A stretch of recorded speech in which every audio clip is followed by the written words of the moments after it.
30 दिसंबर 2025 दिन मंगलवार, हिंदी तिथि 10वीं रहेगी सुबह 7:51 तक और उसके बाद एकादशी तिथि शुरू हो जाएगी। तो आज एक्चुअली एकादशी तिथि के व्रत को लेकर भी कंफ्यूजन बना हुआ है कि आखिर व्रत कब रखा जाए, 30 या कल 31 दिसंबर को। ये इस साल 2025 की अंतिम एकादशी तिथि है। पौष पुत्र फिर से भयंकर बढ़ोतरी हासिल की, नया ऑल टाइम हाई बनाया और फिर कल शाम तक चांदी क्रैश हो गई। नया हाई बनाने के बाद चांदी 21,000 रुपए तक सस्ती हुई। 2,54,000 का नया ऑल टाइम हाई बनाने के बाद देर रात तक चांदी का भाव 2,27,28,000 के आसपास पहुंच चुका है। ये सिल्वर प्राइस के फ्यूचर का लाइव चार्ट भी आप देख सकते हैं ट्रेडिंग व्यू पर। तो दोस्तों, चांदी के बढ़ते भाव के बीच अचानक से ये एकदम से बड़ा क्रैश देखने को मिला, मतलब भारी गिरावट देखने को मिली। MCX पर हाई बनाने के बाद चांदी एक ही दिन में 8% से भी ज्यादा गिरी, वरना कल दिन तक तो सोना और चांदी दोनों लगातार 5वें दिन नए ऑल टाइम हाई पर थे। चांदी 2,43,000 और MCX पर तो 2.5 लाख से भी ऊपर पहुंच चुकी थी। सोना 1,38,000 के पार पहुंच चुका था। लेकिन अभी चांदी का प्राइस 2,28,000 रुपए के लगभग चल रहा, जबकि गोल्ड का प्राइस 1,34,000 रुपए के लगभग चल रहा है। और वहीं सोने पर एक चौंकाने वाली रिपोर्ट देखिए दोस्तों, हमारे देश में भारतीय लोगों के घरों में देश की GDP से भी ज्यादा सोना रखा हुआ है। वजन के हिसाब से देखा जाए तो 34,600 टन गोल्ड पड़ा है, जिसकी कीमत 450 लाख करोड़ रुपए है, जबकि हमारे देश की GDP 370 लाख करोड़ रुपए है। जो भारतीय घरों में माताएं बहनें सोने चांदी के जो गहने पहनती हैं, उस सोने की कुल वैल्यूएशन 450 लाख करोड़ रुपए के भी पार पहुंच चुकी है। देखिए जरा, ये मॉर्गन स्टैनली की तरफ से रिपोर्ट जारी की गई। चलिए अगला अपडेट देखिए। केंद्र सरकार जो मनरेगा योजना की जगह नया बिल लेकर आई, जी राम जी योजना, इससे राज्यों को 17,000 करोड़ रुपए तक का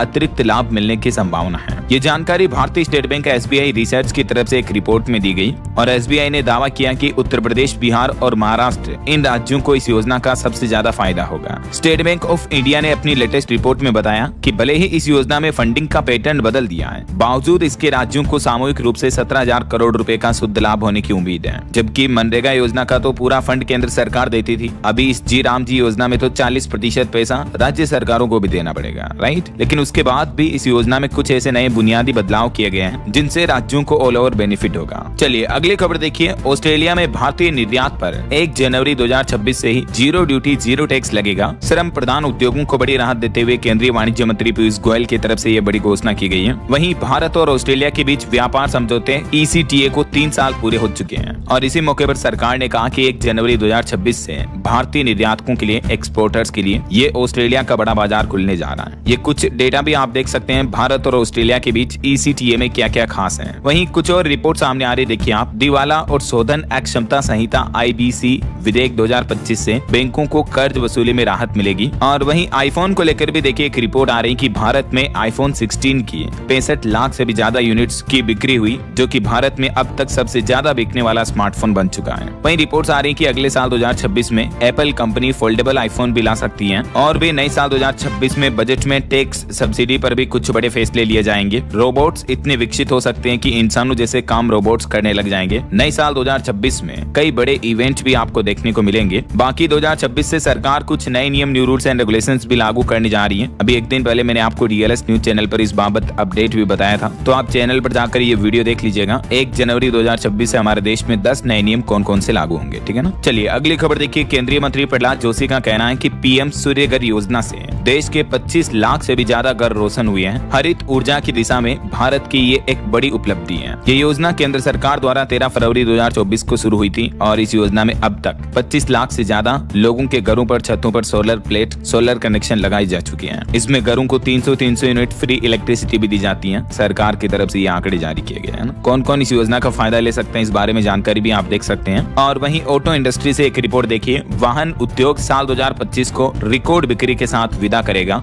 इस साल 25 में 2.5 करोड़ से भी ज्यादा वाहन बिक्री का अनुमान है, 2.8 करोड़। और वहीं दोस्तों बीते महीने नवंबर में हमारे देश की इंडस्ट्रियल ग्रोथ भी 6.7% रही, जो कि 2 साल के उच्चतम स्तर पर रही है। मैन्युफैक्चरिंग और माइनिंग सेक्टर के अच्छे परफॉर्मेंस के कारण ये इंडस्ट्रियल मैन्युफैक्चरिंग ग्रोथ यानी औद्योगिक उत्पादन दर में अच्छी खासी बढ़ोतरी देखने को मिली है। और डिफेंस सेक्टर पर भी सरकार का एक बड़ा फैसला देखिए। देश के रक्षा मंत्रालय ने लगभग 79,000 करोड़ रुपए के रक्षा उपकरण के खरीद सौदों को मंजूरी दे दी है, जिससे कि हमारे देश की आर्मी, एयरफोर्स और नौसेना तीनों ही सेनाएं पहले से ज्यादा मजबूत मजबूत होगी, क्योंकि इस 79 करोड़ रुपए के रक्षा बजट से रडार, रेडियो जैसे एडवांस डिवाइस भी खरीदे जाएंगे, जो कि सेना को और भी ज्यादा पावरफुल बनाएंगे, है ना। और कई नए एडवांस हथियार भी मिलेंगे, जैसे आत्मघाती ड्रोन, नए पिनाका रॉकेट, ड्रोन रडार। इसके अलावा इंडियन नेवी के लिए जासूसी ड्रोन भी खरीदे जाएंगे, ये 79,000 करोड़ के रक्षा सौदे से, है ना। चलिए अगला अपडेट देखिए। रेल यात्रियों के लिए रेलवे ने एक इंपोर्टेंट अपडेट जारी किया कि आज से ही बिना आधार कार्ड के अब आप दिन में रेलवे टिकट बुकिंग नहीं कर पाएंगे। सुबह 8 बजे से लेकर दोपहर 12 बजे तक बिना आधार कार्ड लिंक वाले IRCTC यूजर्स अब टिकट बुक नहीं कर पाएंगे। हालांकि ये नियम केवल रिजर्व रेल टिकट बुकिंग खुलने के पहले दिन पर लागू होगा और रिजर्व टिकट की बुकिंग ट्रेन डिपार्चर की तारीख के 60 दिन पहले खुलती है। कुल मिलाकर दोस्तों रेलवे इस नियम को 3 फेज में लागू कर रहा है, जिसमें पहले फेज के नियम कल से लागू हो चुके हैं। उसके बाद दूसरे फेज के नियम 5 जनवरी से और तीसरा फेज का नियम 12 जनवरी से लागू होगा। ये देख सकते हैं रेलवे की तरफ से इस बारे में अलर्ट भी जारी किया गया। तो कुल मिलाकर अगर आपका IRCTC अकाउंट अभी तक भी आधार कार्ड से लिंक नहीं है तो आप अपने अकाउंट में आधार कार्ड लिंक कर लें। और लिंक करने का तरीका क्या है, सिंपल ये स्टेप्स आप स्क्रीन पर देख सकते हैं, ना। और वहीं खबर देखिए, नए साल के मौके पर अयोध्या से लेकर काशी तक उत्तर प्रदेश में धार्मिक पर्यटन स्थलों पर श्रद्धालुओं की अच्छी खासी भीड़ देखने को मिल रही है। खाटू श्याम के दर्शन में भी 2 घंटे तक समय लग रहा है। ओंकारेश्वर में VIP दर्शन अभी बंद कर दिए गए हैं और बांके बिहारी मंदिर प्रशासन ने तो श्रद्धालुओं से अब कुछ दिन नहीं आने की अपील की है। नए साल से पहले देश भर में धार्मिक स्थलों पर ये जन सैलाब उमड़ रहा है। ये कुछ तस्वीरें आप देख सकते हैं, घंटों घंटों तक लाइन में लगना पड़ रहा है लोगों को, तब जाकर दर्शन हो पा रहे हैं। चलिए बड़ी खबर देखिए, पश्चिम बंगाल की मुख्यमंत्री ममता बनर्जी बोली कि मेरे ईद में जाने पर सवाल पैदा किए जा रहे हैं, गुरुद्वारे पर चुप्पी साधी गई। कोलकाता में 15 एकड़ में बनने वाले दुर्गा मंदिर की उन्होंने नींव रखी और उनके इस कार्यक्रम को भाजपा ने राजनीतिक प्रोपेगेंडा बताया। पश्चिम बंगाल की मुख्यमंत्री ने बीते दिन कोलकाता के न्यू टाउन में ये दुर्गा आंगन की नींव रखी, जो कि देश का सबसे बड़ा दुर्गा मंदिर परिसर होगा। 15 एकड़ में बनकर तैयार हो रहा और इस मंदिर में रोजाना 1 लाख श्रद्धालु दर्शन कर पाएंगे, है ना। राम मंदिर की तरह ये कोलकाता में पश्चिम बंगाल में दुर्गा मंदिर बनाया जा रहा है। देख सकते हैं आप इसकी कुछ खासियत भी। और वहीं खबर देखिए, भारत से बैंक फ्रॉड करके विदेशों में रह रहे ललित मोदी और विजय माल्या का जो वीडियो सामने आया था, तो उस पर ललित मोदी ने अब माफी मांगी और लिखा कि मैं भारत सरकार से माफी मांगता हूँ। कहा था मैं और माल्या भारत के सबसे बड़े भगोड़े हैं। चलिए अगली खबर देखिए, गृह मंत्री अमित शाह बोले कि असम जैसे पूरे देश से घुसपैठिया भगाएंगे। स्वतंत्रता सेनानी गोपीनाथ ने असम को भारत में बनाए रखने के लिए नेहरू को मजबूर किया। बीते दिन अमित शाह ने असम में जनसभा जन रैली को संबोधित किया और इस दरमियान कुछ परियोजनाओं का उद्घाटन करते हुए गृह मंत्री अमित शाह ने अवैध प्रवासियों को असम से बाहर निकालने का प्लान भी बताया। और इस असम दौरे के दौरान उन्होंने 227 करोड़ की बट्टा धरवा परियोजना का भी शुभारंभ किया। ये परियोजना क्या है, इससे जुड़ी कुछ तस्वीरें आप देख सकते हैं। और एक बड़ी रेलवे दुर्घटना हो गई दोस्तों बीते दिन। देखिए आंध्र प्रदेश में टाटा नगर एर्नाकुलम एक्सप्रेस में आग लग गई। एक यात्री की मौत हो गई। वो तो ठीक रहा कि यात्रियों ने चेन खींचकर ट्रेन रुकवा दी, इसलिए बड़ी जनहानि नहीं हुई। इस आग लगने की घटना में ट्रेन के 2 AC कोच जल गए थे। विशाखापट्टनम से करीब 66 किलोमीटर दूर ये बड़ा रेलवे हादसा हुआ। चलिए अगली खबर देखिए, राहुल गांधी ने केंद्र सरकार पर आरोप लगाते हुए कहा कि रिटायर्ड सैनिकों को प्राइवेट अस्पतालों में इलाज नहीं मिलता, तय सुविधाएं और रोजगार भी नहीं मिल रहा है। कांग्रेस सांसद ने पार्लियामेंट स्टैंडिंग कमेटी में यह अहम मुद्दा उठाया। और वहीं देखिए, RSS प्रमुख मोहन भागवत बोले कि RSS संघ का लक्ष्य है हिंदू समाज को एकजुट करना। सनातन धर्म को जिंदा करने का समय आ गया है। भारत का विश्व गुरु बनना भी जरूरी है। वहीं देखिए दोस्तों, बांग्लादेश में हिंदुओं के खिलाफ एक बार फिर से बड़ी हिंसा का मामला देखने को मिला। हिंदू परिवारों के 5 घरों में आग लगा दी। दरवाजे बाहर से बंद थे, लोग बाड़ काटकर घर से निकले और इस मामले से जुड़े 5 संदिग्धों को गिरफ्तार कर लिया है। लेकिन दिनों दिन बांग्लादेश में हिंदू अल्पसंख्यकों पर अत्याचार की ये घटनाएं कम होने का नाम नहीं ले रही है। और वहीं खबर देखिए, PF खाताधारकों के लिए अच्छा अपडेट आ रहा है। EPFO में सरकार एक बड़ा बदलाव करने जा रही है। अब देश के किसी भी PF ऑफिस से आप कहीं भी किसी भी राज्य की क्यों ना हो, आपका PF से जुड़ा हर काम हो जाएगा। जैसे पासपोर्ट ऑफिस में सुविधा मिलती है ना, यूनिवर्सल सेंट्रल लेवल की सुविधा, वैसे ही EPFO में सिंगल विंडो सर्विस सेंटर बनाने जा रही केंद्र सरकार। खुद केंद्रीय श्रम एवं रोजगार मंत्री मनसुख मंडाविया की तरफ से ये बड़ी घोषणा की गई। और वही खबर है, नए साल 2026 में यूपी नोएडा वासियों को भी बड़ी सुविधा मिलेगी। डबल डेकर से शुरू होगी सार्वजनिक बस सेवाएं। 50 बसों का टेंडर भी शुरू कर दिया। और उत्तर प्रदेश को एक और बड़ी सौगात देखिए, Ayodhya Varanasi high speed corridor को मंजूरी मिली। मात्र 2 घंटे में आपका सफर पूरा होगा। केंद्र सरकार की तरफ से ये महत्वाकांक्षी परियोजना को भी मंजूरी दे दी है और इस पर काम भी शुरू हो गया है। तो इससे यूपी में कनेक्टिविटी बढ़ेगी, है ना। और बड़ी खबर देखिए, अब देश में होगी हथियारों की डिजिटल ट्रैकिंग। अब एक क्लिक पर खुलेगी अवैध हथियारों की कुंडली भी। जी हाँ, आतंकवाद के विरुद्ध लड़ाई को नई दिशा देते हुए NIA की तरफ से नया प्लान बनाया गया है। एंटी टेरर कॉन्फ्रेंस के दौरान एक विशेष डिजिटल प्लेटफॉर्म लॉन्च किया गया और इस प्लेटफॉर्म का मुख्य उद्देश्य है देश भर में हथियारों की आवाजाही पर रियल टाइम निगरानी रखना और उनके अवैध व्यापार को खत्म करना है। वहीं देखिए पंजाब वासियों को भी नए साल से पहले बड़ी राहत दी। पंजाब के मुख्यमंत्री भगवंत मान सरकार ने कैबिनेट बैठक में कुछ महत्वपूर्ण फैसले लिए हैं। पंजाब के होशियारपुर में नई सब तहसील बनाने को मंजूरी मिली। बनूड़ सब तहसील भी अपग्रेड की जाएगी। और वहीं केंद्र सरकार की मनरेगा स्कीम को लेकर भी आज पंजाब कैबिनेट में विशेष सेशन का आयोजन होगा।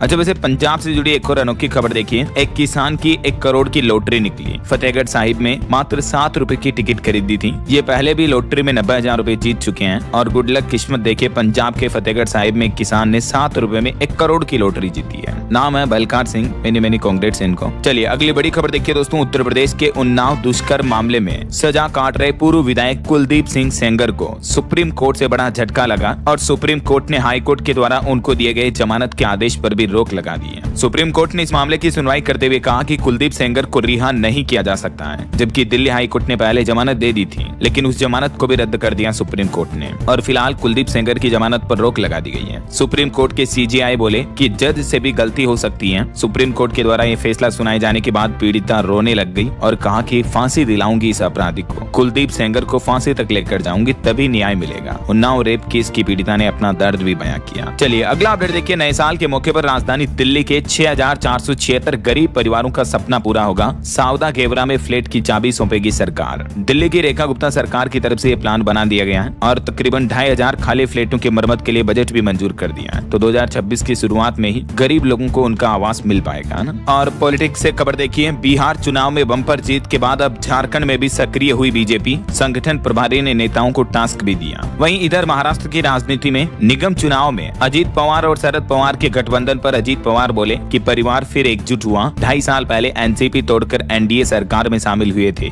जुलाई 2023 में अलग हुई है, लेकिन अभी महाराष्ट्र की राजनीति में ये एकजुटता देखने को मिल रही है। गठबंधन की घोषणा की है एनसीपी दोनों ने। वहीं गृह मंत्री अमित शाह भी पश्चिम बंगाल का दौरा करेंगे और बंगाल में आज 1:30 बजे कोर कमेटी के साथ बैठक भी करेंगे। चलिए इंटरनेशनल न्यूज पर बड़ी खबर देखिए दोस्तों। चीन ने ताइवान को 5 तरफ से घेरा और सैन्य अभ्यास शुरू किया। जवाब में ताइवान ने काउंटर कॉम्बैट एक्सरसाइज भी लॉन्च की। तीनों सेनाएं भी अलर्ट मोड पर हैं। माहौल देखकर ऐसा लग रहा मानो चाइना और ताइवान के बीच एक बार फिर से युद्ध छिड़ सकता है। और वहीं देखिए अमेरिकी राष्ट्रपति डोनाल्ड ट्रंप ने यूक्रेन के राष्ट्रपति जेलेंस्की से भी मुलाकात की और कहा कि यूक्रेन में प्रगति हुई, लेकिन अभी भी कुछ जटिल मुद्दे बाकी हैं। रूस यूक्रेन युद्ध समाप्ति को लेकर भी ट्रंप और जेलेंस्की के बीच बातचीत हुई। वहीं इधर इजराइल ईरान जंग पर बड़ी खबर आ रही। देखिए अमेरिका, इजराइल और यूरोप के साथ जंग की स्थिति में आ गया है ईरान। राष्ट्रपति बोले कि ये हमें घुटनों पर लाना चाहते हैं, लेकिन हम अब पहले से ज्यादा मजबूत हैं। ईरान के राष्ट्रपति ने दुनिया के इन तीनों बड़े देशों के सामने खड़ा होकर ये बयानबाजी की है। और एक बड़ी अंतर्राष्ट्रीय दुर्घटना देखिए। मेक्सिको में ट्रेन पटरी से उतरी, इंजन भी पलट गया, 13 लोगों की मौत हो गई, 98 लोग घायल हो गए। इस रेल में 250 यात्री सवार थे। मेक्सिको के दक्षिणी राज्य में ये बड़ी रेल दुर्घटना हुई है। और वहीं देखिए रूस के राष्ट्रपति व्लादिमीर पुतिन ने एक सोशल मीडिया पर वीडियो शेयर किया, जिसमें पुतिन सांता क्लॉज बनते दिख रहे हैं और दुनिया के नेताओं को खास तोहफा देते हुए भी दिख रहे हैं, जिसमें पीएम मोदी को उन्होंने स्टील्थ जेट दिया। इसका वीडियो भी सोशल मीडिया पर काफी वायरल हो रहा है। ये देख सकते हैं आप। इस वीडियो में दुनिया के अलग अलग नेताओं को वो गिफ्ट देते हुए दिख रहे हैं और जेलेंस्की को उन्होंने हथकड़ी गिफ्ट में दी। और वहीं खबर आ रही कि चीन और थाईलैंड के बाजारों में भी नजदीकियां बढ़ी। अब एक क्लिक पर होगा ड्रैगन की बड़ी कंपनियों में निवेश। ये भी अंतर्राष्ट्रीय लेवल पर एक बड़ा समझौता हुआ। चलिए मोबाइल फोन लॉन्चिंग पर खबर आ रही दोस्तों। 50 मेगापिक्सल कैमरे के साथ पोको M8 स्मार्टफोन भारत में लॉन्च होने जा रहा। अनुमानित कीमत 20,000 रुपए तक हो सकती है इसकी। और हार्ट अटैक पर बड़ी खबर देखिए। पंजाब के बरनाला के एक युवक की कनाडा में मौत हो गई। साइलेंट हार्ट अटैक आया। ये परिवार का इकलौता बेटा था। स्टडी वीजा पर पढ़ाई करने विदेश गया था। उम्र अभी तो मात्र 25 साल। और देखिए जरा आजकल युवाओं में हार्ट अटैक की घटनाएं कितनी ज्यादा दिख रही है ना। वहीं खबर है पंजाब की लेडी ड्रग अफसर बनी ब्यूटी क्वीन। मिसेज नेशनल में फर्स्ट रनर अप रही। ये सिंगल मदर है। एक बार इन्हें चोट लगी तो 6 महीने बेड पर रही। उसके बावजूद इनकी मेहनत और लगन देखिए। पंजाब की लेडी ड्रग कंट्रोलर अफसर है। ये नवदीप कौर नाम है। इन्होंने ड्यूटी के साथ साथ फैशन की दुनिया में भी पंजाब राज्य का नाम रोशन किया और सुप्रा मिसेज नेशनल 2025 कॉन्टेस्ट में भारत को रिप्रेजेंट करते हुए फर्स्ट रनर अप का खिताब अपने नाम हासिल किया है। देश की लड़कियों महिलाओं के लिए एक बड़ी प्रेरणादायक बात है। मेनी कांग्रेट्स इनको। चलिए अगला अपडेट देखिए। मध्य प्रदेश सरकार ने साल 2026 का कैलेंडर फाइनल कर दिया है। 127 दिन बंद रहेंगे दफ्तर। और मध्य प्रदेश में सरकारी कर्मचारियों की छुट्टियों को लेकर 2026 में तो कुछ नए नियम भी लागू होने जा रहे हैं। इन छुट्टियों से जुड़ी कुछ जानकारी आप देख सकते हैं स्क्रीन पर। और बड़ी खबर देखिए दोस्तों। अरावली पर्वतमाला पर सुप्रीम कोर्ट ने आखिरकार अपने ही फैसले पर रोक लगाई और सुप्रीम कोर्ट की सीजीआई की बेंच ने केंद्र सरकार समेत अरावली वाले राज्यों को नोटिस भी जारी किया। आखिरकार दोस्तों देश भर में चल रहे अरावली बचाओ आंदोलन का असर दिखा और सुप्रीम कोर्ट ने अपने ही ऑर्डर पर स्टे लगा दिया। जबकि पहले सुप्रीम कोर्ट ने 100 मीटर से छोटी पहाड़ियों पर खनन करने को मंजूरी दे दी थी, राइट, लेकिन अब उस पर रोक लगा दी गई है। अरावली पर्वतमाला को लेकर बीते दिन सोमवार को सुप्रीम कोर्ट में सुनवाई हुई, जबकि इससे पहले 20 नवंबर को सुप्रीम कोर्ट ने पिछले महीने आदेश दिया था कि 100 मीटर से छोटी पहाड़ियां अरावली पर्वतमाला में नहीं गिनी जाएगी और उन पर खनन किया जा सकता था, राइट। लेकिन फिलहाल सुप्रीम कोर्ट ने अपने उस आदेश पर 21 जनवरी 2026 तक खनन करने पर रोक लगा दी है। अब नए साल 2026 में इस मामले पर सुनवाई होगी और इससे पहले सुप्रीम कोर्ट एक्सपर्ट कमेटी से